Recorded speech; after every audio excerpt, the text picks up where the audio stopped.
Milkshakes and mud pies. Here's another episode of Post to Post with the Brothers of Discussion and our good friend, Drummer John. Hopefully Mr. West will show up at some point, fashionably late as always. Beautiful man that man is.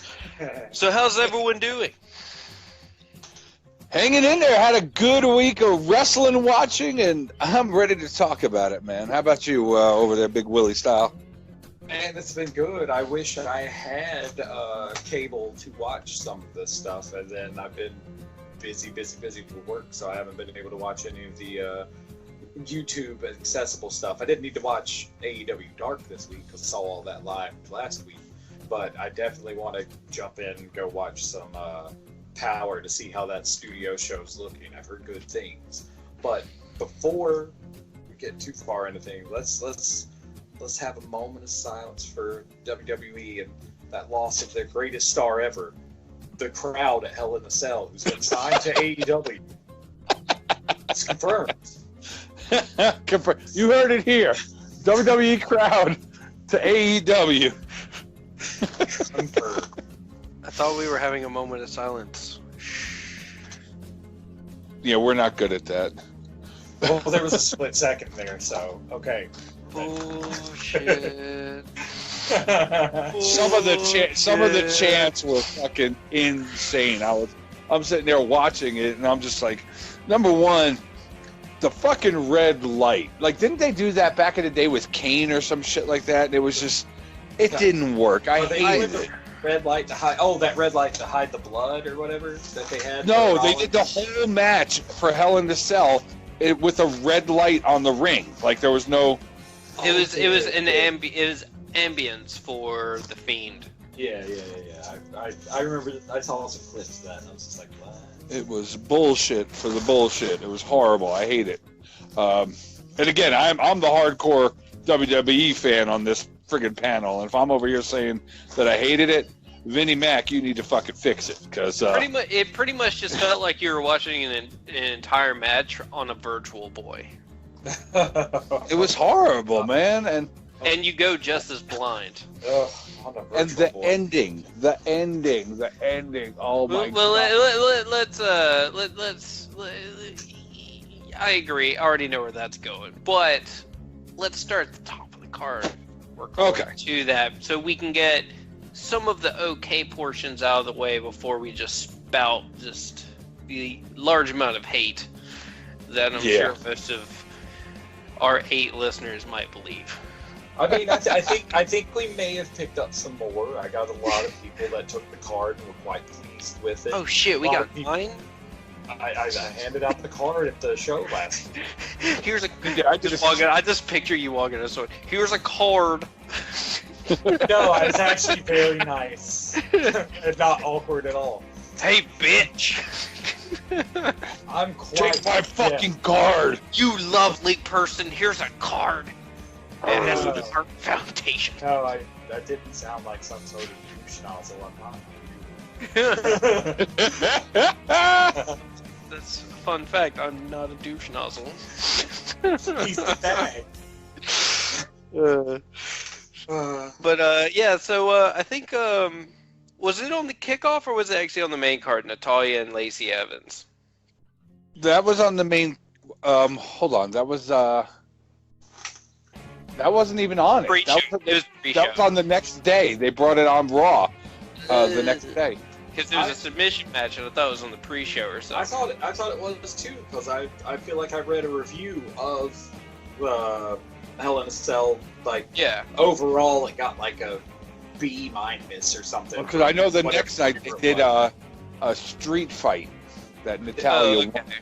That was the next night. Then there was a regular match between them. Yeah. So Natalya beat Lacey Evans, and that's all we need to say. So, for me, match of the night was definitely Becky Lynch and Sasha Banks. That match was great. It got some creativity in the weapon usage. It had just some straight physicality. I think Sasha Banks got injured in that based on what I was reading. And it was just a fun match. That was just a good match to watch. It was a great opener. They did good. Yeah, that was. I would agree on that. I just read that they're pulling Sasha from a couple house shows because she did sustain some kind of back injury during Hell in a Cell. So, get better soon, Sasha. Yes. We need you. We had Daniel Bryan and Roman Reigns beating the tag team formerly known as Bludgeon Brothers. Wyatt family. Whatever you want to say. We got to watch Roman Reigns and Daniel Bryan become best friends. Oh, They yeah. hugged it out. That was so cute. Handshake. Hell no, we won't go. Let's get a hug. Oh. That honestly, like, I had a feeling just because you had those two major stars in the match together, like, we knew who was going to win. I mean, Bryan took a beating. Let's go ahead and get that. Yeah, he did. I mean, he'll fucking work. That's the thing about Daniel Bryan. He's not afraid to work, but we all knew he was going to win. I felt like they were gonna do a Rowan and Harper since they had so much, build up behind them, but didn't work out. Yeah, Well, they got Luke Harper removed all his anti-WWE stuff from his Twitter page. Yeah. I guess he's back in the good. What it is they threw some numbers at him. He's like, oh, okay. Possibly. Yeah, I think he re-signed. Oh yeah. Or signed an What extension. was next on the card? So, that Ray signed? that one got a rating of A- from Wrestling News. Oh, That match, and then the Lynch and Banks match also got an A-. nice.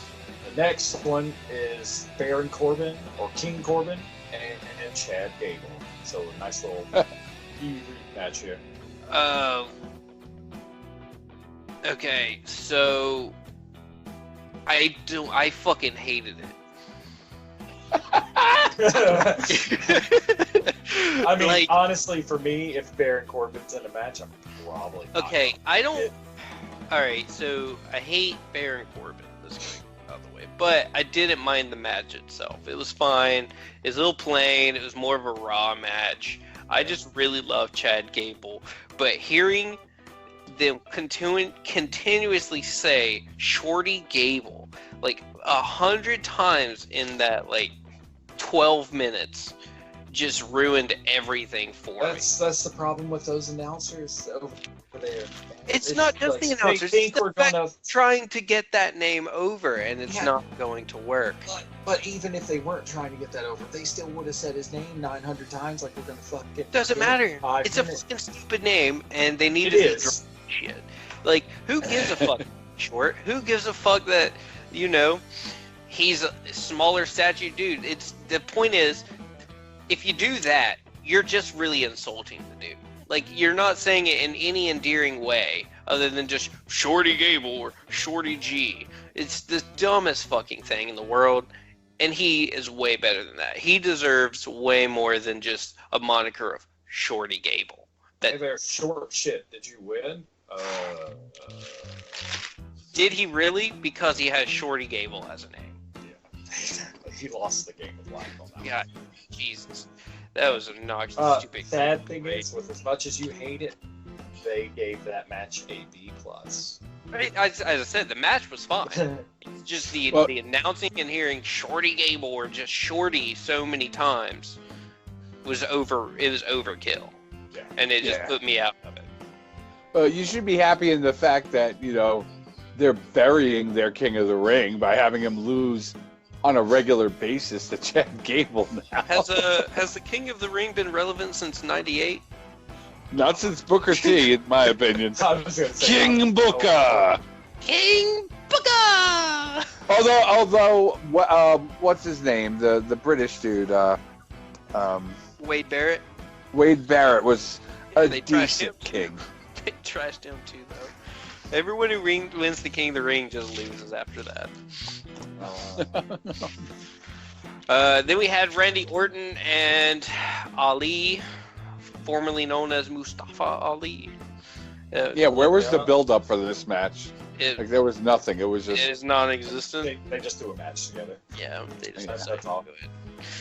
We had the Kabuki Warriors defeat Alexa Bliss and Nikki Cross, which kind of came out left field to me, but I did like the callback to Tajiri and Great Muta with the green mist. Oh, the green mist, and then they used it again the next night against Charlotte and Becky Lynch. Was that before Lacey Evans? Or I mean, I know when it. I feel like that was like middle of part. That was like middle. Okay. Okay, so they don't have it 100% in order on here because the next one after the Orton and Ali match I've got is Evans and Natalya, the one we were just talking about a little bit ago. Gotcha. I guess they've got it ranked in order from best to worst, is what it is. And I'll say it would have to be best to worst because you haven't mentioned fucking Seth Rollins and Bray Wyatt. Yeah, that's the first one they talked about. But I think the lowest it gets is that match, yeah, because that tag match got a B-. I'm liking the Kabuki Warriors in their new heel turn that they're doing. Like, yes, the match at the pay-per-view, it was actually one of my favorite matches of the pay-per-view. I enjoyed it a lot. I love Kairi Sane. When that little girl throws her body off that top rope with that insane elbow, I just giggle. I think it's one of my favorite finishers right now. She just throws that shit. Her legs go over her friggin' head. It's fun. I'm just liking the fact that Asuka's getting some sort of momentum, even though it's tag momentum, which is the least popular version of momentum in WWE, next to being King of the Ring, I guess. But I know the big rumor, and I know John mentioned his, thoughts on it, of her possibly being one of the ones being called back to NXT. Do you think they're going to move both of them or just her? Well, okay, so here's my thoughts on that. Because we've been hearing a lot of rumors also about the women's tag titles going away. Can you think of a better way of making it go away than dissolving the team that has the title? And it's true. But being done with it, it's possible. I mean, worst case scenario, just move those titles to NXT where they'll get used correctly, and have them take them with it. Yeah, because I also wonder if the execs at Fox are gonna want belts that transcend shows. That's why the Cruiserweight title went down to NXT. Yeah. And got renamed the NXT Cruiserweight title with new champion Lio Rush. And I don't know what's going on with NXT UK because they brought Walter over and Imperium's over and Rhea Ripley's over. So I mean, those are some of the biggest, and Pete Dunne. I mean, those are some of the biggest names over there. So they're probably going to dissolve it. Is what's going to happen. And that's what I was thinking. Fox has all that money now. They're just going to dissolve it and bring all that UK talent over. Mm-hmm. And then whatever. But it'd be on USA. It wouldn't be on Fox. Well, either or. They're just going to bring all the talent over. That way, whatever UK affiliate runs all of the WWE stuff over there will still be able to carry it, but they're going to get a different product. Yeah, just to keep it all more under one banner. Mm-hmm. Yeah, Asuka and the Green Mist is working for me, and Kairi saying it was so funny listening to them on the mic on Monday night because Kairi Sane actually cursed in Japanese. It was wonderful. It didn't sound like, they just sound like happy little Japanese girls, and they're over there talking mad shit. You're a champion, and you're a champion. We're champions, and you're tired, and we're gonna beat the shit out of you. Is basically what they said. That's great. But it sounded like, a Gwen Stefani video or something. That's wonderful. It is. What's next on that shite card that we haven't talked about? Viking Raiders and Braun Strowman versus the OC. Yeah, Viking Raiders are getting the belt next week. Yeah, that was I like that team feel. If they were going to repackage Braun, he would fit super well with them as some sort of weird triple tag team bruiser stable. But that's not happening. I know it's not. But I'm really not digging how much shit they're throwing on top of Our boys again. The OC again getting fucking buried. Yeah. It's like every time they think they're going to get some sort of push, Vinny Boy and crew decide. No. But you know what? They're getting paid, because I found out about their contracts and how much they're getting. Originally, they were offered $500,000, and they turned down. They bumped them up to $700,000 a year. Yeah, and a 5-year contract. So they're getting paid. It sucks that they're not using them the way that they should be, but they're getting paid. Yeah, it's true. Hopefully that contract is really got a lot of perks in it for them as opposed to just the usual bullshit. Well, over the course of 5 years, what is that? $3.5 million. Yeah, I'll be your fucking jobber for 5 years. Yeah. Sure. I mean, I'd take 5 years of job and after that, like, you know what? I don't even need to do this anymore. I'm just going to sit back and retire. $3.5 million would go a long way with my cheap ass. That's true. It might last like 2 weeks with Grayson, but, you burn through it. You'll have all the best things. Obviously. So what's next? Is it are we up to Bailey and Charlotte, since we already kind of touched on the Evans and Natalya thing? The next one was Charlotte Flair and Bailey. Yeah. Yep. Oh, they put a belt on a Flair again. I'm not surprised. 10 times champion. I didn't think Bailey had the belt long enough. I think she should have had, but I mean, they weren't using her really also, so. Yeah. I don't know, it goes both ways on that. You're not pushing her as a champion enough, because she was just bouncing back and forth. At one point, she was basically friggin' Sasha Banks, just her buddy, her best friend. It's like, Sasha ain't got a fucking belt. Bailey's got a belt. Shouldn't it be the other way around? Should be. But I'm hoping that they're going to use Charlotte as an interim champion for someone else. Yeah. I want Charlotte to stop holding belts because she doesn't need to be, already in the double digits. No. Mm-hmm. No, she really doesn't need to be. Hell, how long has it been since she really kicked off? 3 years? Really? 3 years? So 10 times. 3, maybe 4 years? Yeah. That's more than 2 title reigns a year. She's a Flair. It's true, but 2 title reigns a year, or more, depending. 2 and some change is too many. It's both, 1, making the belt seem like a hot potato, and 2, making it definitely noticeable that you're giving it to the same fucking people all the time. There's no real. I was surprised to see Ric Flair with her. I've been surprised to see Ric Flair on WWE TV at all, because I thought there was some beef there with using the man, but apparently not. He's made some jokes about it, but I don't think there's anything really going on. Just the way they're using it isn't so much part of his whole trademark.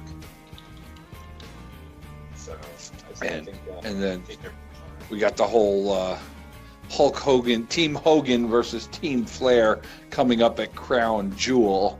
Oh God. Crown Jewel 2, and we have a big what do you call it, press conference tomorrow from the about Crown Jewel with Braun Strowman and Tyson Fury and Cain Velasquez and Brock Lesnar. Yeah, so basically Crown Jewel's the hey, here's our B team, let's have a pay-per-view. I was kind of shocked to see Cain Velasquez on there, because the reports are saying that he doesn't have a contract yet with WWE, and they must be pretty damn confident that they're going to get one to put somebody on TV who doesn't have, something under their name. Yeah, he's got one of those probationary style contracts where he's just working for basically just for the sake of working, and then they may or may not offer one, but most likely they will since they're using him so much. He's about to undergo knee surgery. Like, you saw that big ass brace he had on his left leg. He's got to get something done to the left leg. So, is it going to be minor surgery after, Crown Jewel and work through it? Or is he going to work Crown Jewel and then be gone for 9 months? Probably what it's going to be is he's going to work Crown Jewel, and then he's going to be out for a while, and they may or may not give him a contract while he's out. Most likely, I could see them being shysty and just be like, all right, we had him for a good pop to get Crown Jewel over again, and now we don't really need it, so bye. They got a huge pop out of him, but I mean, that guy's being sought after by every big promotion. AEW wants him. So, I mean, they need to put their money where their mouth is and sign that boy, or else he will go to greener pastures. That'd be the only reason he gets signed, is just to keep him from AEW. Yeah, really would. They're going to throw the kitchen sink at him easily. WWE is. Edge may be coming back. Reports are saying he's close to an in-ring return. I don't know. I know I mentioned that to Wes, and Wes was like, no, that's not like a legit rumor. It's like just the classic, someone started that shit somewhere and it just trickled down because apparently, like, when he got fucked up, he was so fucked up. Like, his ass is like, fucking die. They were saying he was in Pittsburgh this week, and that's where the head doctor for WWE is out of Pittsburgh also.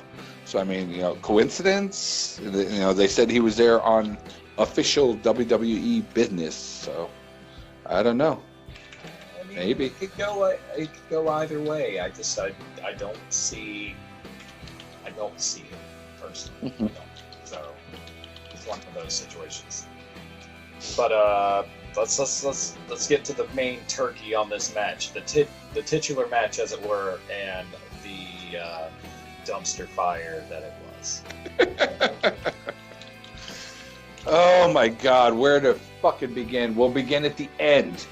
How is there a DQ in a goddamn Hell in a Cell match? It wasn't a DQ though. I thought it was a DQ. This is a match stoppage. It was just a match stoppage due for the safety of the competitor. Oh, that's what they came out and pretty much said. Yeah, it honestly, like, it's a different era for sure, but the best meme I've seen come from that finish was a picture of Mick Foley. He's like, "You mean to tell me there's a match stoppage in Hell in a Cell?"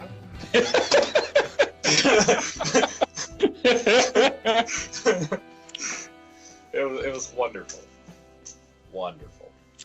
But well, that was the supposedly, and I read this earlier today, supposedly that was kind of the ending that Vinnie Mac wanted, was to have a gimmick bump off the top of the cage where the Fiend can't continue, and they call it because of that, and then at the end of it he pops up Undertaker style and then beats shit out of Seth Rollins. Yeah. Apparently that was Vinnie Mac's idea for the ending. They wound up going with the dumpster fire that they did, and yeah. Yeah, I mean, the other ending is a bit derivative.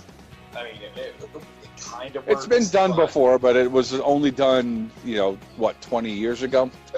Yeah, but 20 years ago is still fucking fresh, and 90% of wrestling's minds. Hell, even if they're new fans, are like, I know about 20 years ago in wrestling. Yeah, I got the WWE Network. Yeah, I can watch all this old shit. Attitude Era, what's that? And then they're like, oh my God, this is amazing. And then they're like, Monday Night Wars, oh my God, this was amazing. Up until 1999. Then it was, I think with this match, I think what the last time we talked about it, everyone was on point. Like, this match should not have happened. Mm-hmm. Not this early in the Fiend's build up. Not this early in Seth's title reign. Like, this match should not have happened at all. And thank God, the only benefit of the way they ended it is they didn't put a belt on. Mm-hmm. That is the one plus. Yeah, Vinnie Mac said he was not going to belt the Fiend. Like, that wasn't going to happen. He just had to find a way not to. What really pisses me off is, from what I hear, is V Money actually laughed at the crowd because they were so upset. Oh, really? Yes. That's fucked up. Yeah. And I was like, you literally it just came out that you insulted the people that pay for you to do what you do. Who laughed at the crowd now? Vince McMahon, like, the reaction that happened, he just pretty much laughed like people were stupid.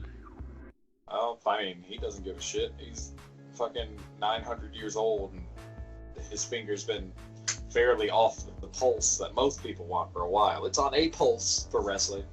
It just happens to be the one that's kind of every 5 minutes you might feel a thump. Huh. So. But yeah, that just give my 2 cents. It was fucking bullshit. Yeah. There we go. I agree. If to go further down that rabbit hole, I'm trying to avoid a long tangent rant / monologue about how stupid it was. So I'm just gonna go. It's a Hell in a Cell. Shit goes down at the Hell in the Cell. It's a pin or a submission, unless, like, legitimately the wrestler gets injured. Don't stop the match like that. Mm-hmm. Like, Enzo Amore going through the ropes, hitting his head, and then knocking himself out. Yes, stop the match. Doing a kayfabe, stacking a ladder, putting a steel chair in between it, and then putting a toolbox where the chair is, and then hitting the toolbox, which doesn't fit through the ladder rungs, does not constitute stopping the match. It doesn't. I don't care what you say. I don't care what you do. I get the story thing you're trying to do, but don't. It's stupid. 2, it made The Fiend look like a bitch, regardless of what they tried to do afterwards.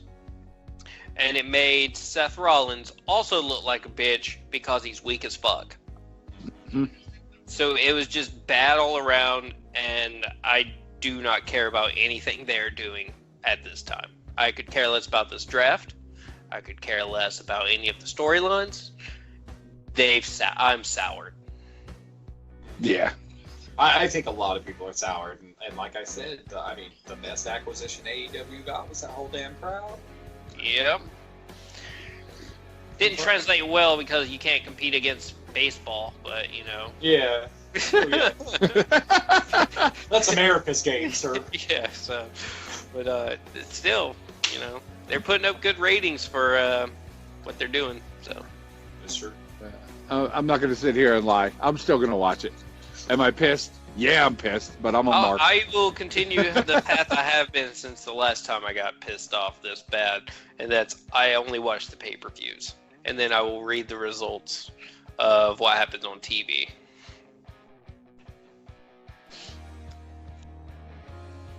God, I hate Vince McMahon. Okay, so AEW, let's go! AEW Dynamite. Oh boy. So last week was amazing. How was this week? I hear a lot of good things. It was good. Yes, it was very good. During it, the lady, she texted me, and she goes, I fucking love AEW. And it's only 2 episodes in, and I have never had a text from her saying she loves any sort of wrestling. They're doing something right. She also has who she's living with at the time, really into it already. They watched both episodes, and this one hasn't watched wrestling pretty much in like 10, 15 years and didn't really care to begin with. Oh, already got a long dead convert. Yep. They love Private Party, apparently. Which I don't blame them. Private Party is great. Yeah, they are. That finishing move, man, every time I see that. I was just surprised to see it done on the Young Bucks. that finisher is nasty.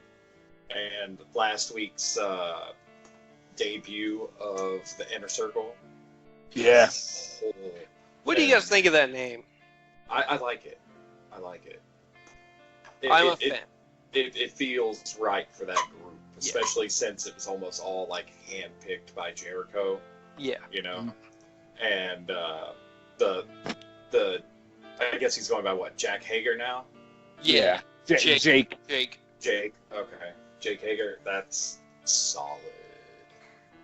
I really just like the fact they keep hyping him as an undefeated MMA fighter when he's only had one fight against a trash can. Well, still, I thought he had 2.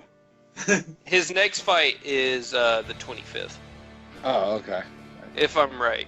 But still, his first Bellator fight was a dude who already had a piss poor record, and I'd never even heard of him. But...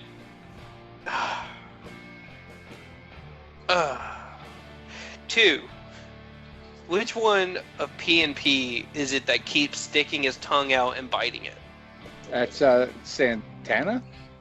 Okay. Ortiz? I don't know I don't know the names of them. Like, I know it's Ortiz and Santana, but I haven't watched them enough to know which one's which. But they continuously stayed on him, and for some reason, just seeing him continuously sticking his tongue out irritated me. Okay. Jake Hager is 2-0 in Bellator. Okay, he is 2-0. Okay.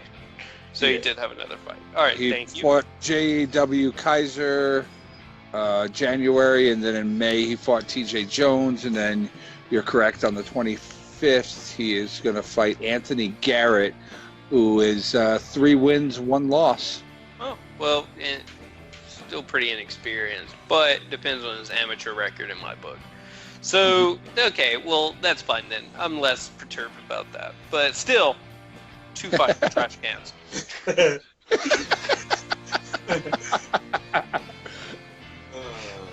When he becomes a champion undefeated, come talk to me. Oh, boy. Nah. That's good. Okay. I mean, I'm still digging it because, I mean, he was kind of beastly looking when he was Jack Swagger, but now, like, look at him now. Dear God. Yeah, dude, he looks like a giant with all those dudes. Yeah. One change I hope they do is he doesn't have a wrestling singlet. I feel like the one, like, unless they use the stock photo, the one promo picture I've seen, he does have a singlet on. God. It's a black one. It's just like, I mean, it could have been an older photo that they just photoshopped to use. Yeah. But there was a picture of the crew and, like, him up front, and it wasn't him in the polo shirt. It was singlet style, like tank style shirt. I feel like if they're pushing him to be the UFC fighter, he should be wearing, like, the UFC shorts. Not UFC. He's not even a UFC. The wrestling like MMA shorts or something. Yeah. But like Mox had on this time. Mox had his New Japan shorts on. Yep. Yes, he did. I like it more than the jeans. I was a huge Ambrose fan, so... I definitely like it more than the jeans. I like the shorts more than the camo cargo pants. And I like both more than the jeans. Oh my god, I feel like I'm just shitting on them, but I really enjoy the team. 3. Sammy Guevara continuously made me just think of Justin Bieber. That hair! It's the hair and the fact that he was just trying to, like, pull up his Calvin Klein's to his belly button just trying to show him off, and it was fucking annoying. His tongue sticky out thing. He's so good. I know. Dude, don't rock your Calvins like that. This isn't Marty McFly would disapprove. I'm gonna take a step back real quick, and I know that you don't care about this, Grayson, but this just came through. First match of the night tomorrow night for the draft: Roman Reigns versus Seth Rollins for the first pick. Yeah, for the rights, the first pick rights. Interesting. They also said, I think tag teams count as one pick. So if you pick a member of a tag team, you get the whole team. Unless the Fox or USA executives don't want him as a team. Gotcha, okay. I could see that. Yeah. I mean, it would be smart to distance them from any sort of Shield members since they've lost, like, the third member. Mm-hmm. Yeah. To a rival company that's just buried that whole past angle there into the annals of history and move on to something new. I want to know if this is when they finally pulled the trigger on splitting the New Day. Like, you let Big E finally have his singles spotlight. Everyone's talking about how tired the New Day gimmick is. Just end it. Just end it. But I don't want the That's OC to break. I don't want the OC to break up. I think they need to keep running. They need to. But back to AEW. What was everyone's match of the night for night 1 and then night 2? You go ahead, John. Night 1. Well, night 2. I'll start with night 2 because Darby Allin versus Jimmy Havoc was the shit for me. Darby Allin is right now my favorite wrestler. I'm enjoying watching this dude. All his matches are just super entertaining. The guy takes bumps like it's nobody's business. Yeah, that was it for me. That match was cool. And the fact that they didn't get too extreme in the match, no thumbtacks to the feet or anything crazy like that, I enjoyed that. You know, they actually had a wrestling match. Yeah, it showed that they could both work without going, to the wire. Without needing the gimmick. Yeah. Exactly. Yeah, without getting extreme. Oh, and night 1 match of the night. Come on, Riho. No. Like there's any choice for me. Well, for you, yeah. Yeah. For me, I was definitely. It's probably a tie between Hangman and Pac. Wes's favorite match ever, and the giant tag match into just every run-in imaginable. Bucks and Company, the Elite versus Jericho and P&P. Yeah.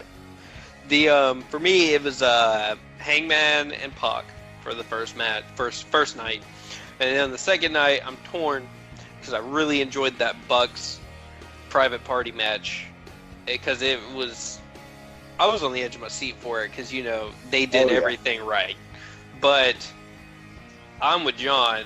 Darby Allin and Jimmy Havoc was a fucking stellar match.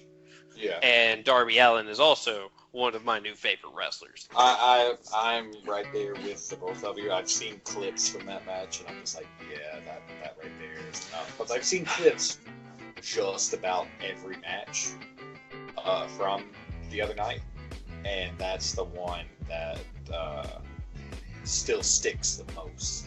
Followed immediately by the Bucks match. Yeah. And then at the end of the night, he comes rolling down the ramp on a skateboard, flying knee. Yeah. I loved that. Like, every second of that. That was awesome. Yeah, it was great. But yeah, that would probably be mine. I did enjoy the Sammy Jericho versus Rhodes and Hangman match. It was well done, and it finished appropriately. I knew Dustin was going to take the loss because they're building up the Inner Circle, so they were going to win, and Hangman's already got his main loss after losing to Jericho, so they needed someone whose record kind of doesn't matter, as terrible as that sounds. Yeah. They needed someone who could take a quick loss without it really sullying anything, and since it was a tag match, we know those don't count as strong. So, right. Yeah. Done 30. Yeah. And then Darby is going to be wrestling Chris Jericho next week, so that'll be a fun match. Yeah. Jericho's gonna win, obviously. Yeah, but we all know who's going to win. Yeah. So. still, It's going to be a good match, though. I mean, yeah. damn, I'm looking forward to that. Yeah, it's super good. But all in all, I mean, AEW's hit hard. I mean, last week's debut ratings were number 3 behind just SmackDown and barely behind Raw. Yep. And then they trounced NXT last week, and then I hear again this week they trounced NXT. And I don't know how the ratings compared to this week's Raw, but I wager it was pretty comparable. Well, they dropped 400,000 from last week to this week. AEW did. They had a 1.4 mil week 1 and a 1.0 mil week 2. Well, if you add in, I think True TV or one of the other channels, they were actually about 1.187 mil. Okay. There was another channel that aired it that TNT owns, and it also gained like another 100-something thousand viewers. Yeah, because they said that if sporting events get in the way on TNT, they are going to run it live on True TV. Yeah, so they had some there, which brought it up higher than just the pure TNT numbers. But yeah, they still trounced NXT both weeks. And the main reason the drop this week was due to Major League Baseball. I don't know why. Well, actually, I do know why. People like baseball. I just don't like baseball. Sorry, listeners. I can confirm that it was Ortiz with the tongue hanging out. Okay. Thank you. Thank you. Santana's got the short hair. All right. I like Santana more. Put your tongue back in your face. It's just like I get the making a crazy face. He But was never like that in any past promotions, though. I'd never seen him act like that way. It's just like non-stop. I'm just like, dude, what the fuck? Do you like see a cup of Nesquik? Well, like that's all he did was just like look like he's ready to eat some fucking pizza right in front of him. Like, yeah, that shit looks good. Just tongue out, fucking wide-eyed, like a fat kid at Thanksgiving. What matches do we have for next? Oh, it looks like Might might have gotten hurt this one week. I saw was the Darby Allin Jericho match. Let me see if I can find any more for next week. But yeah, I guess there was a dark match with Kip Sabian, Sonny Kiss, and somebody else. It looks like Kip Sabian got injured. Has Nakazawa not got a full match yet since any of those other things? He's essentially a glorified backstage personality / manager for Riho. Okay. I do want him to have another match. So I want to see him grease himself in baby oil. I want to hear Wes. I want to hear Wes's weeks of Nakazawa talk reinvigorated with a Nakazawa win over someone big. Like if someone takes a good loss just to put Nakazawa over one time, and it's just on from there. Because I mean that's Wes's boy. We know this. Yes. There's also going to be a first defense of the AEW Women's World Championship. Oh yeah, Britt Baker. Yeah, that's right. Because Britt won that one match where she got the black eye from B. Presley. Yeah, those two. Riho's not going to drop this soon, but I think let's say she makes it through the second to third pay-per-view before she drops. And it'll probably be to Britt Baker. I'm about sure it will. I think she'll win continuously in one-on-one matches, but when it's a triple threat, she'll drop it. Well, me and Will were talking earlier before you jumped on about, I guess there's legitimate heat between her and Bea Priestley. Yeah. Real. And this is the second match where she's injured. Britt Baker's been injured. So it's like, what are the thoughts on that? I thought Bea Priestley and that other chick were the ones that were having the issues. Because there was a fight backstage of All Out, but that wasn't Britt Baker. That was someone else. Yeah, that was Penelope. No, not Penelope. No, it wasn't Penelope Ford. But Bea Priestley was the one that knocked her out of the championship title Battle Royal thing, where I guess she got hurt on that. And now she's got this, black eye thing going on. Looks like a friggin' blood blister under her eye. It's pretty gnarly looking. I don't think there's real. No, I think there is. There probably is some real heat there, just because she did get injured twice. Yeah. I think it started story-wise, so they could start building up a true rivalry. But then these incidents keep occurring, so it makes me think there might be something. So, I mean, what are your thoughts on this from a professional level? If you're the guy booking the shows, do you really want these two working together where they're going to risk hurting each other, or do you separate them? It's a physical sport, man. Anything can happen. It could have just been accidental. I was saying that before. I mean, they may have real heat, but I'd say they're probably professional enough to, it might slip out a little bit, but they're not, unless it gets to the boiling point for real backstage, it's not going to spill over into just straight up, vindictive, I'm going to end you type of stuff. Yeah. This isn't like Sadie Gibbs. That's who it was. Yeah. Sadie Gibbs and Bea Priestley are the ones that truly don't like each other. Yeah. So what they need to do is just do a big tournament in WWE Raw on the Sega Genesis. Yes. All Bedlam matches. All Bedlam matches, or just one big Royal Rumble match. Yes. If you can throw out all 29 competitors over the ring before, each one before the next person comes in, you automatically get the belt. I know we were able to do it for a while. We had Hell yeah, we were. Science. All right, they come in. All right, there's the frame. Bloop. Yep. Over the rope. They're dead. Basically, Irish whip, hip toss. Irish whip, hip toss. Irish whip, hip toss. Win. Right, we win. So, I think Marty Scurll is in the semifinals of Ring of Honor, by the way. Oh. To change gears a little bit, it's him and Dalton Castle, and then it's PCO and Jay Lethal. Ooh, that could be good. But I think Not bad. I can't remember. I think Jay Lethal and Marty Scurll are wrestling each other while it's PCO and Dalton Castle. Well, one's been done. The other one, I think, would be better if they switched it around. PCO versus Lethal and Scurll versus Castle. I That would be a better match. I think PCO needs to win and Marty Scurll needs to win, and PCO goes over Marty. That way you can build up a little division And inside Village Enterprises, so that Yes. way Marty can have a clean exit without some sort of, bullshit. Yeah. It's if he is leaving. I think he will. Yeah, It's almost guaranteed. I know it is, but part of me is still on the fence about it. Just again, like I've said many times, just because of how over Villain Enterprises is. I could see an extension,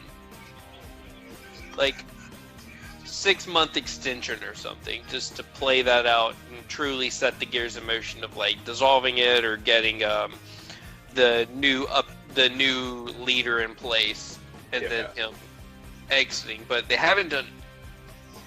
They haven't done anything of dissolving that team. No, it's doing everything. I mean, they've got their own BTE style show. I mean, they've held plenty of belts. Are they still 6-man? Yes. There's that one. If I remember, and I think they're defending those titles soon. So I mean, they're doing really, really good for themselves. The main issue I see, if it's an extension, I really doubt it'd be something small like 6 months. Yeah. I could possibly see if they tried it, and maybe it would, smooth some of those wrinkles out of the cloth between the two companies. If maybe they did a small part-time contract with AEW for a couple like a little while, maybe top end a year, so Marty can run through that whole arc there and then transition over. Yes. That way he can get his pops in with the Elite. Maybe it's something where he can only work like pay-per-views, no televised stuff. And then that way it keeps him fresh for all the Ring of Honor work that he's doing. Fucking, did you guys see that? I don't know if they still are, but last week the Rock and Roll Express became the NWA Tag Champs. I saw that. Now speaking of the Rock and Roll Express, and it's either last week or no, it was a weekend before last, where they wrestled in New York. Yeah. And whatchamacallit. That match was actually pretty good. With them and Tanahashi. Yeah. That was a surprisingly good match, and it was crazy seeing one of the Rock and Roll Express suicide dive through the ropes. I mean, only Eaton was taking the big bumps. Gibson is the one that moves so stiff in the ring. Eaton still moves like, I mean, an older guy wrestling for sure, but compared to his partner, it still looks like he could actually work if he wanted to. Ricky Morton, Robert Gibson. There's no Eaton. Bobby Eaton. I thought, yeah, that's right. I was trying to think. I knew it ended with T-O-N. I always get them mixed up with someone else. Because they were with the Midnight Express. Exactly. Bobby Eaton was with the Midnight Express. I'll always get them mixed up. But, yeah, Morton, super, like, he was working the best out of the pair. And he's the one that threw the suicide dive through the center ropes. Like, Gibson and Tanahashi sat down on the middle. He hauled ass and dove straight through. Like, there was no hesitation from the old man. He was just boom, boom, boom. And then, like, he didn't lay there for a hot minute either. He rolled over on his side, started doing the fist pumps and everything, got back up and went to it. I was like, well done, sir. Well done. That match was good. It was. They still shouldn't be champions. No, they should not at all. I'm not defending the fact that they should not have put the belts on those guys. Legacy or not, that was a dumb fucking move. But just the only positive I can say from it is that fucking New Japan match was great. To me. I'm trying to find out the roster of NWA. Like, who's over there? I'm looking at a picture of everyone on the roster. The Rock and Roll Express isn't there, but, like, what's his face? Ken Kennedy, Mr. Anderson, whatever you want to call him. Yeah, Mr. Kennedy in WWE, Mr. Anderson in TNA, and now he's Ken Kennedy, I guess. All right. I'm looking at current roster. I got it. Okay. Just a moment here. You've got they got that one dude over there who used to be in the tag team. Is a redneck dude. He looked like Dick Murdoch. You've got Trevor Murdoch. Trevor Murdoch. He was with Garrison Cade. Yes. Cade and Murdoch, and then Garrison Cade died from an overdose or something. You've got right now their roster. You've got referee Brian Hebner, Eli Drake, Josephus, referee looks like referee Justin King, Nick Aldis, Tim Storm. Those are the main ones they've got listed right now. Aldis just beat Tim Storm. That's the current, like, I guess, official, like, full-time roster. The rest must be part-timers.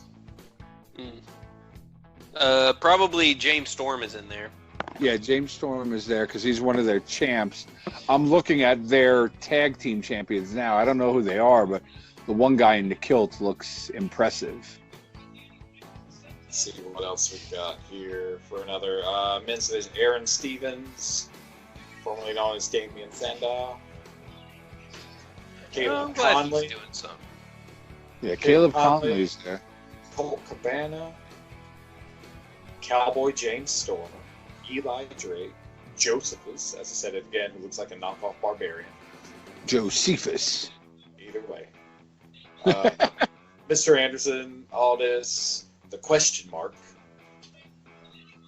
Ricky Starks, Tim Storm, Trevor Murdoch, Women's Division, Allison Kay, Ashley Vox, Marty Bell, Thunder Rosa, Tag Team Division, The Dawsons, Outlaw Inc.,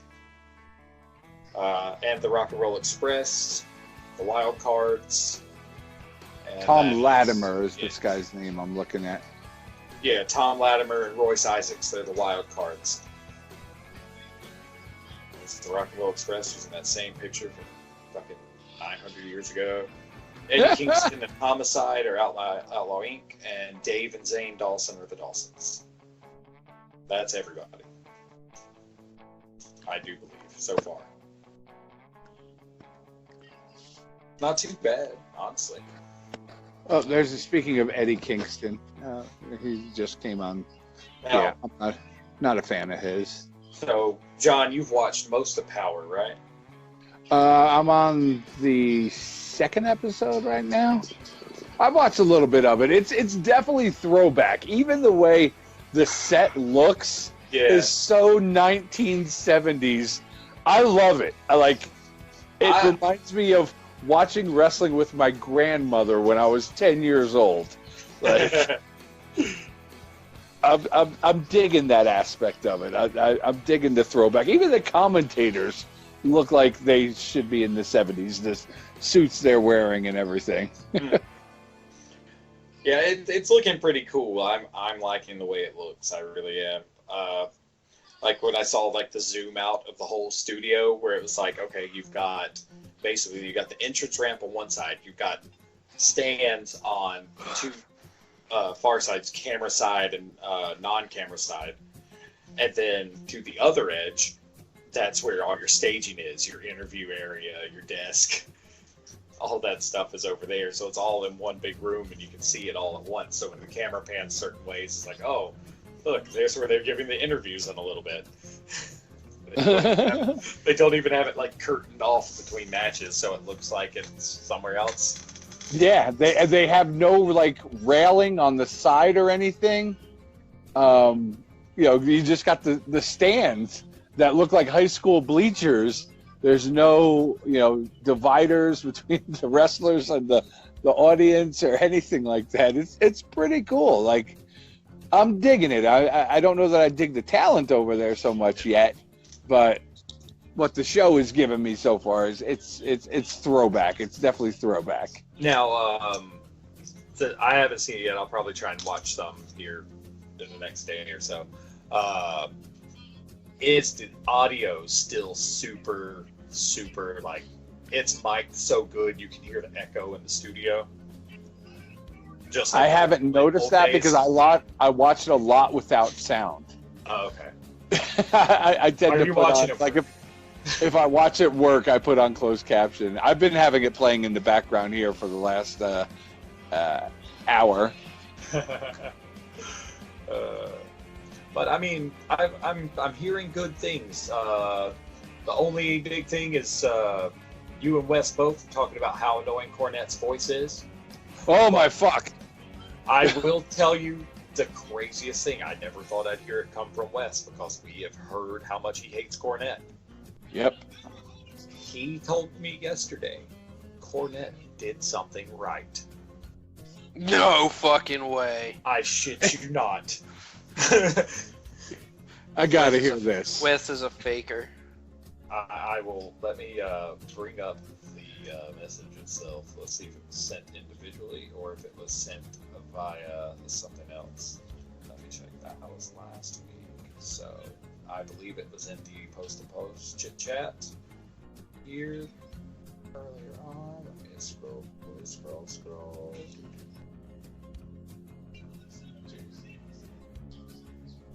Might have been this morning, actually.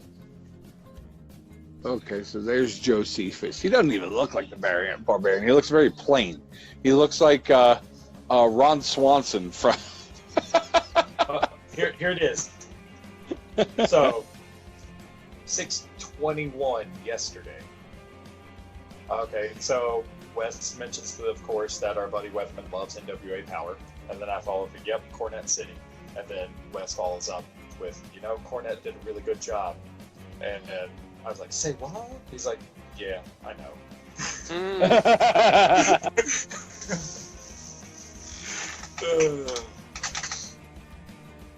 Oh boy. Now I'm still trying to figure out whether it was a Wes work, but it seemed pretty legit. Because he quickly transitioned to something else where he's shit talking somebody on Instagram. I was like, good job, Wes. I like the fact that Allison Kay is their women's champion. I always liked her when she was in Impact.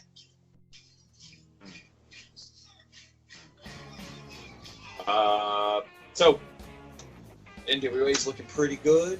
They've got that hard throwback angle. Do you think they're going to throw out some pay-per-views pretty soon that are NWA centric, or do you think they're still going to kind of parasite off of some of the others until they get a little bigger? If I were running the show, I wouldn't try to push it too hard yet with pay-per-views. Yeah.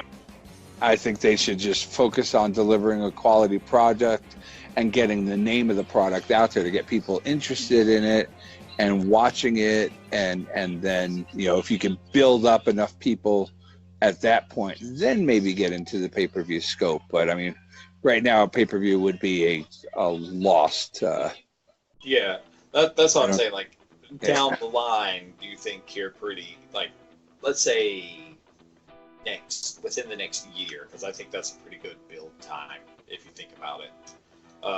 Do you think they'll be jumping into pay-per-view stuff? Because if we balance it out, it's only been a little over a year since All In.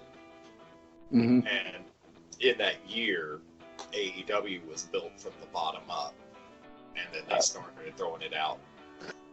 Bro, you are comparing apples to oranges there. I don't think so. You're comparing Jim Cornette money to Tony Khan money. No, I'm comparing Billy Corgan money.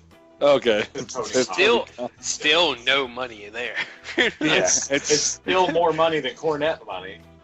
But I mean, AEW has stars. They've got names that NWA doesn't have that yet.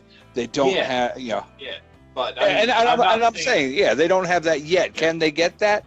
Sure. Possibly. I mean, I'm saying they're not going to build the same way by any means, but within a year worth of time, I still think feasibly, if you were to compare the build time for AEW to them, within a year and them already doing smaller shows as opposed to where with AEW they did All In, basically, as their little, basically proto AEW show, and then their first real one was within 6 months.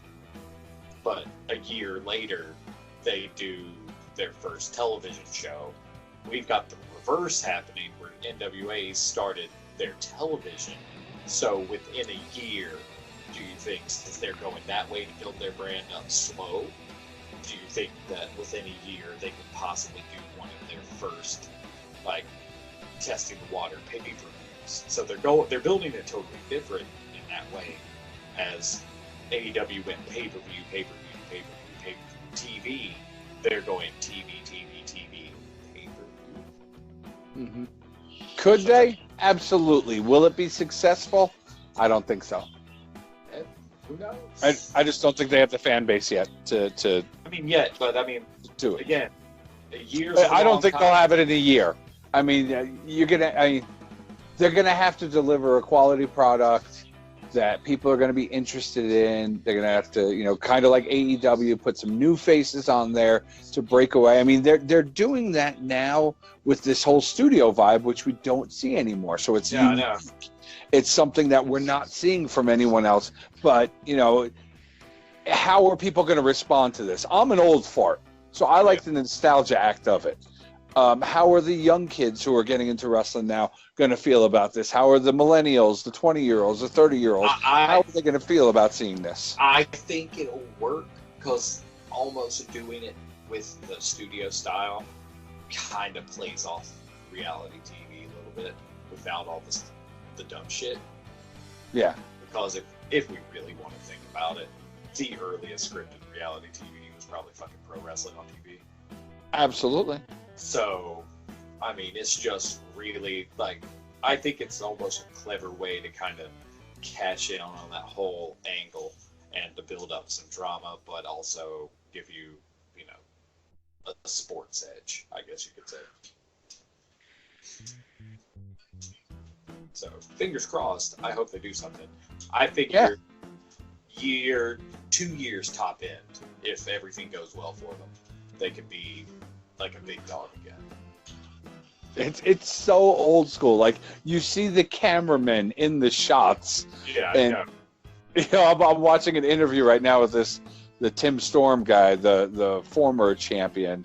The guy's in good shape. He looks like he's older, you know, in his 50s or whatnot, but he's built like a brick shithouse. He reminds me of the franchise. What was his name? Shane. What the hell's that wrestler's name? Shane something. McMahon. No, it wasn't like it wasn't Douglas or something. Was it? Shane Douglas. Yeah, that's The who franchise. The franchise. That's what I said. He reminds me. Grayson just wanted to screw with you. Oh. I mean, if you want to Mission get accomplished. even more, it's Dean Douglas, and he had an exclamation point on his fucking gear back in WWE. You're welcome. Thank you. Thank you. But yeah, so Power's looking good. It seems like we're almost all in agreement that throwback vibe is kind of nice. It's fun. We different. all are on the fence about Cornette. Because it's Jim Cornette. Usually he's canceled or whatever he touches in wrestling. That's Vince Russo. Also Vince. Also Vince Russo. I hope he's nowhere near a right as rude wrestling. Side note: I feel like Vince McMahon is becoming the new Vince Russo. Oh, 100%. He thinks everything he does is great, but really it's just poor. It as I said earlier, you know, he laughed at the crowd because I bet he thought he did something fucking great, like how Vince Russo said he was on the New York Times front page when David Arquette won the title. Like, you're taking pride in something that you shouldn't because it made fun of you. Yeah. I gotta flip it and spin it, baby. But let us digress and move on to New Japan for a hot minute. So, New Japan, of course, they've been doing their slow build because as of right now, this is the slow season for them. In all honesty, it's just the build up for Wrestle Kingdom when everything hits hot in the spring and summer, which is like almost the reverse of everyone else, really. Well, I mean, their winter is our summer, so. No, they're not below. They're not. It's like they're over there near. They're near Australia, but they're above the equator. Australia's. Oh, okay, gotcha. Yeah.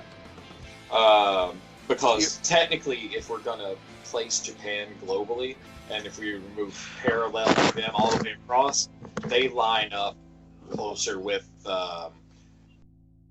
let's say, Massachusetts, New York, up there in the hemisphere. So they're higher up. So they're technically colder. Move on. There's your geography. It's like I'm not in school anymore, man. I'm sorry. I'm in school every day. Shut up. Leave me alone. Leave me alone, man. But so, New Japan's big event coming up right now is King of Pro Wrestling. Card's looking pretty good. How many matches was it again? It is 9 matches. Starting off in classic New Japan fashion with a whole bunch of triple tags and regular tag matches. So, first one, El Desperado's back from injury, so I would almost be sure they're probably going to put El Desperado over. He might not get the pin or the actual win, but the team will. Exactly, but it's LIJ versus Shoyo and Taguchi, so LIJ versus basically Chaos plus 2. Mm-hmm. And the only thing that would make me think that El Desperado and LIJ are going to take the L is because of damn Dopey. every time he's on a team with them, they tend to lose. So he's the Chase Owens of their team. But not as good. But not as good. And I mean, no matter what, whenever Taguchi's on any team, I automatically want them to win because that's how I feel about fucking Yano. I'm a fan of Taguchi. You don't feel that way about Yano, you lying bastard. I don't like Yano. Yeah, I know. But lucky for you, the second match is Yano and Makabe versus Hanma and Tanahashi. We don't even need to guess who's going to win this match. It's going to be a Tanahashi putover. The Ace. Yep. Ace is going to win it. It's his 20th anniversary match. Yeah. Yeah, match. Well, what the hell's the 4 for? I don't even know, unless it's his 4th match of his 20th anniversary. I love the way New Japan's events are set up with the schedule, so you can see who's fighting. It reminds me of like the old Mexican wrestler posters that you used to see. I know, they're way back in the day. You know what's even better is they give you a whole bunch of information you don't care about. Like if you click their profile, it gives you their blood type. Well, that's a big thing. Yano is B. You do know in Japanese culture that's a big thing, and it can decide like your entire livelihood and success. No idea. Just letting you know, it's true. Yeah, I stand by my statement. Yeah. I don't need to know. Just dropping some factoids, buddy. All right, so what's a good blood type? Don't remember. I really don't. I just know that is a thing. You can look it up on your own. I know Typo Negative is a band. They were kind of okay in the 90s. They're fun. They did a pretty badass cover of Summer Breeze. Yeah. But anyway, the third match is LIJ again versus Suzuki-gun. It's Bushi, Shingo, and Naito versus Taichi, Lance Archer, and Zack Sabre Jr.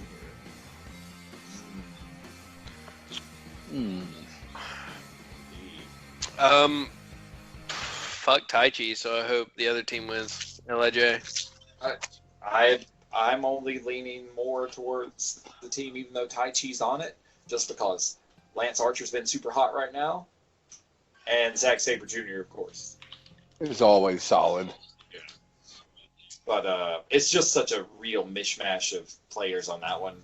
I think from a logical standpoint, it would be LIJ because the teamwork I see in that crew is so much more smooth and fluid. Winner in that match is going to be me, so they get to see Taichi's little side piece. I enjoy her. Everyone's a winner. Everyone. But then if you have to watch Taichi in a match, as soon as he starts to win, the chaps come off, and then everyone's a loser. But I used to like it when Garza Jr. used to do that back in Impact, because he'd come out wearing the pants and then he'd like, "Whoa, stop!" and then he'd rip them off and he'd have shorts on. He's fighting next week on NXT TV. He's fighting Tommaso Ciampa.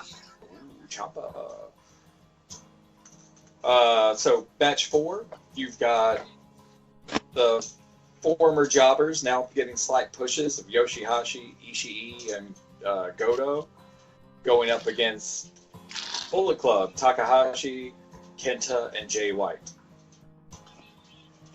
I really feel like since they've got Jay and Kenta, they're trying to go over.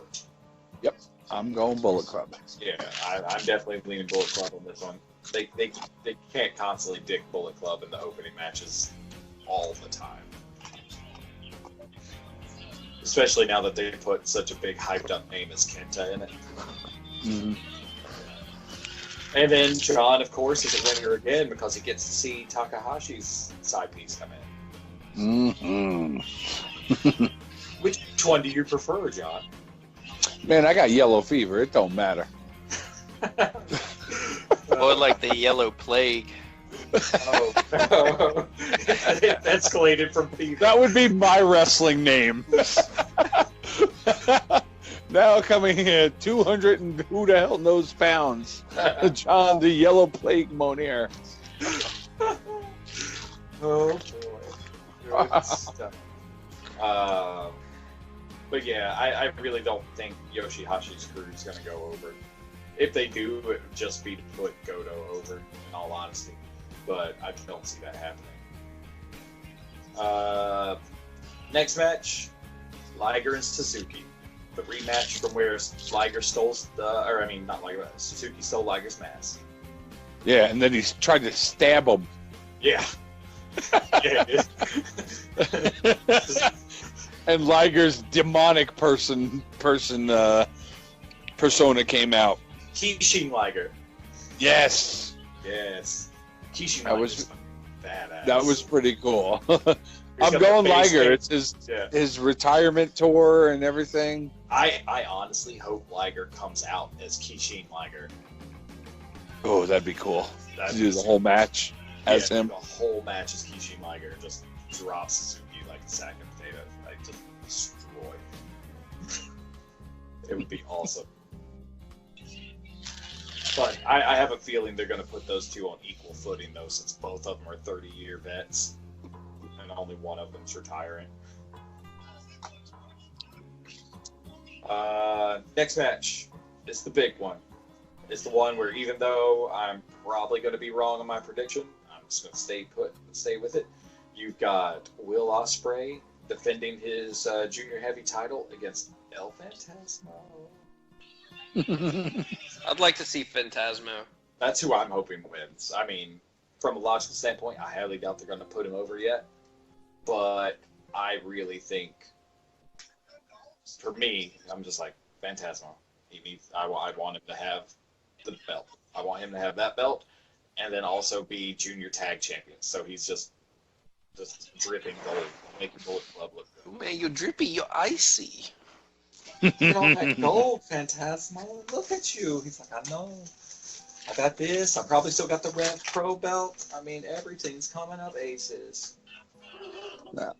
I'm going El Phantasmo also just because I'm Bullet Club for life. As it should be.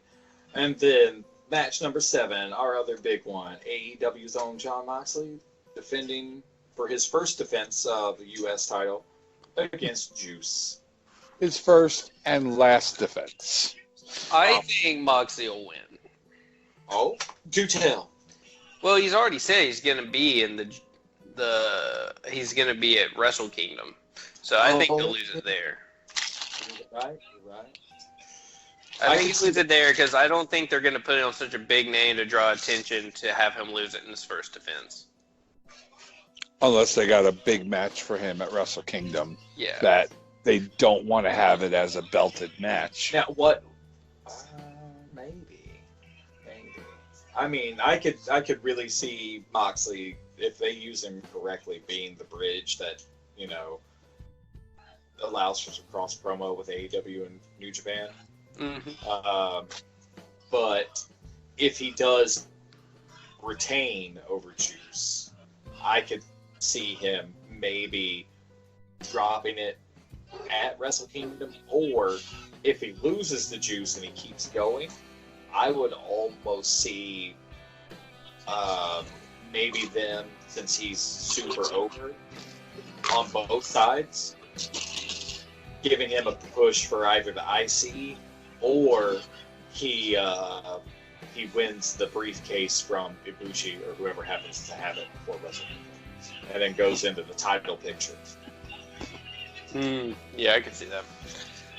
I still think he'll just have this belt, and they'll just have him have that belt, and then advertise it for the biggest show, and then he'll lose because they always put the Japanese wrestlers over most of the time. Most of the time, it's true. I could see that being the time he does drop it, because I want to see it almost. If it's going to be Juice getting this belt back, I want to see it as like Moxley just stomped a mud hole in him full bore. I want to see it almost like Juice is building himself back up, and it's almost like a whole redemption arc sort of. We already saw that. We already saw that though. But this is the tiebreaker. Yeah. This is the tiebreaker. I could still see Moxley stomping him one more time.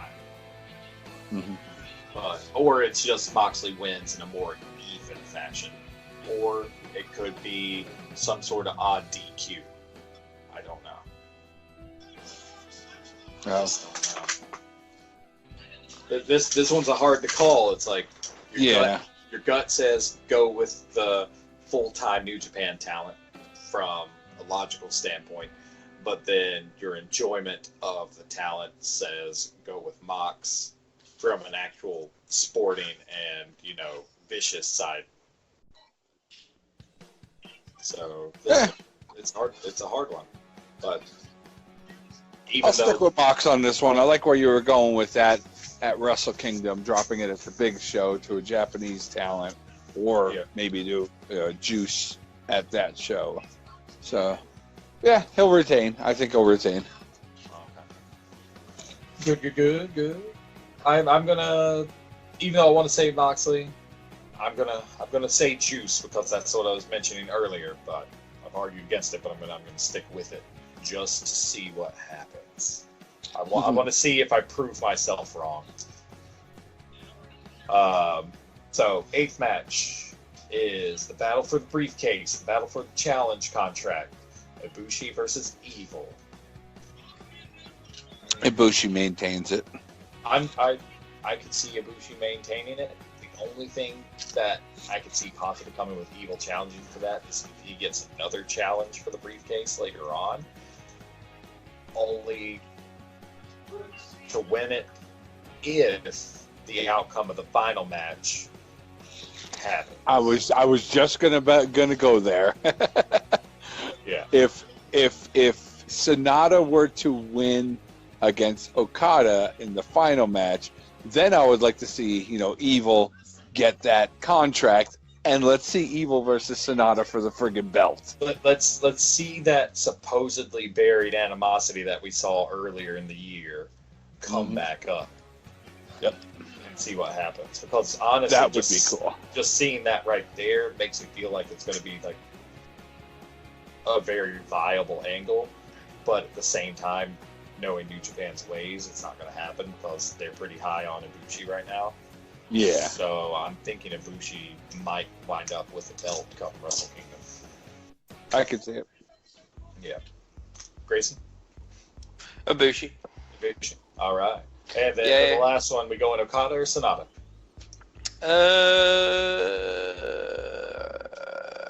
Sonata. Sonata.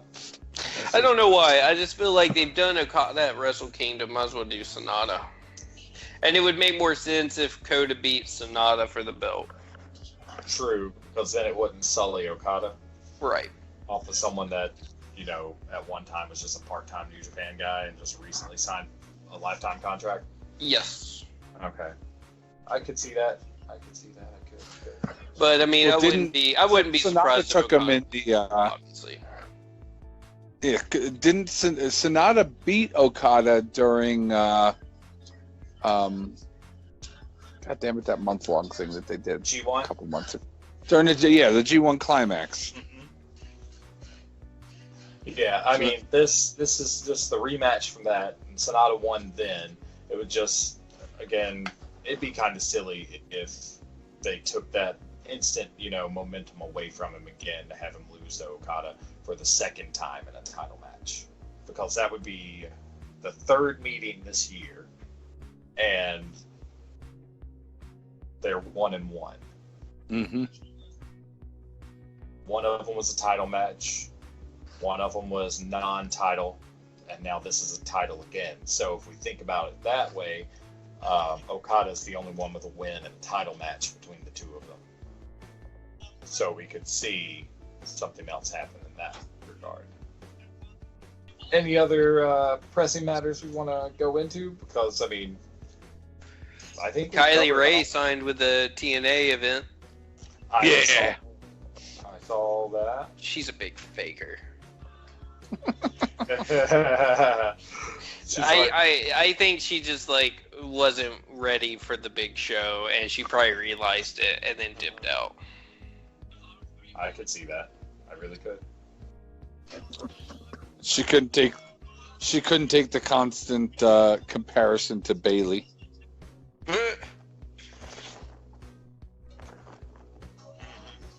Yeah, I mean, that's honestly the way John immediately referred to her the other day. Yeah. I mean, I believe it. Hair tied up, doll, always a face wrestler. Makes sense. Even though Bailey, did her small heel turn, she'll probably be going back to face now. Yeah. I could see that too. Like, they don't keep her anything edgy for long. She's too clean cut. Yeah. Depending on where she's at in the draft. If they put her on a SmackDown and keep Sasha on Raw, then she'll go back to her face. If she's still with Sasha, they'll maintain her as a heel. I can see that. Yeah. That's what I see. All right, guys, let's put this sucker to bed. I'm going to rub on my girlfriend's butt. The subtlety was astounding. I know. I wonder what John's doing later. I thought he was going to drive Uber. That's what the kids call eating Cheetos now. Oh, Eating okay. Cheetos. And that's what John calls eating. Or to be ass. sucking on Takis. It's whatever. So, but all right, man. Well, yeah, there we go. We How'd went you over go? I pretty lost much you. every Is she single still there? organization there is known to man, other than TNA. Which no, we did. We hit Kylie Ray. So yeah, we had every single one. Yeah, we covered everybody this time. It's crazy. So, well, all right. Well, let's. Yeah. All right. Yeah. Cool. That's it, gentlemen. It's been a slice. Until next week, we'll probably have some good AEW stuff. Hopefully, we get. We'll have the draft results. Mm-hmm. Yeah. We'll have a little more true, firm topics. Mm-hmm. Yeah. Because let's just be real. Outside of a shitty Hell in a Cell, WWE's been a little slow. Yeah. Side note: I don't care about Tyson Fury's big story arc. We don't have to get into it. I just find it stupid. Yep. I think it's just something they're doing to appease Saudi Arabia. For Oh yeah, they Crown were like, I want that Tyson boxer. They're trying to talk about Mike Tyson since Mike Tyson's done. They're like, oh, so we'll just get Tyson Fury. Yeah, that's all it is they're appeasing them because that's equal to or better than WrestleMania or whatever the hell their tagline was. The WrestleMania equivalent. Yeah. Yeah. So that's all they're doing. They're putting big names over there. Cain Velasquez debuting, but how long is he going to be there for? Because the guy needs to have his knee replaced. As always, that's nothing new. It's like his knee has always gave him issues. Yeah, so All right then. So I guess that's it. We'll call it a night. John, you want to give us a goodbye? All right, want to thank everyone for hanging out with us this week. Post to Post Wrestling Podcast. Thanks to Will, thanks to Grayson for hanging out and talking with me this week, and thank you guys for listening. And I don't have shit else to say. I'm so bad at these. Fucking watch wrestling. We'll talk to you guys next week. Bye. Let me show you how a professional does it. Bye. Bye.